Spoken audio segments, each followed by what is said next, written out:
So as many of you may know, I'm an instructor for the Canadian Firearms program. And today what I wanted to do was go over the acts and prove, which is how in the Canadian Firearms Safety Course, you go about making sure that any firearm you pick up is unloaded.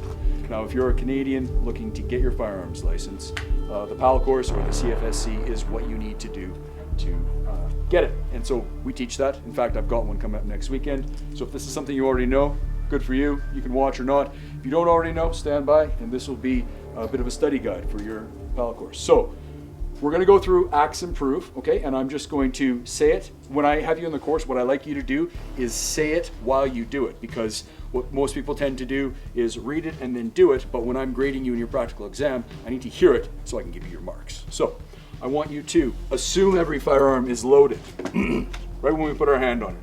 I want you to control the muzzle direction at all times. Your trigger finger must be kept off the trigger and out of the trigger guard, okay? And then I want you to see that the firearm is unloaded. Now, it says see, but we do see by doing the prove acronym. So now isn't the time to start seeing. So just say, see that the firearm is unloaded by proving it safe. Here's how we prove it safe. Point the firearm in the safest available direction. Remove all ammunition. That is by cycling the action. Observe the chamber. The chamber is the back part of the barrel. Verify the feeding path. In this case, in this shotgun, it's the space from the magazine up inside the action, okay? And then examine the bore. Now you can take a rod. I like to use what I call Mr. Flashlight. I shine Mr. Flashlight down so I don't have to put my face at the front of the gun. And then I tilt the gun down so I can look at the bolt face here. And if I can see a full light here, then I know this bore is clear of obstructions.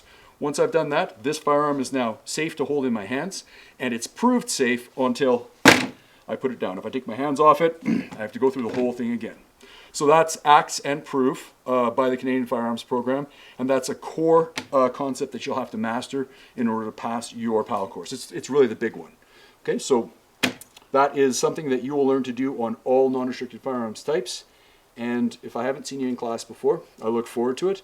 If you already know this, you can pass this video on to somebody else who may need to know it or need a refresher. Thanks for sharing this with me. Remember to get outside, get shooting, and keep getting after it.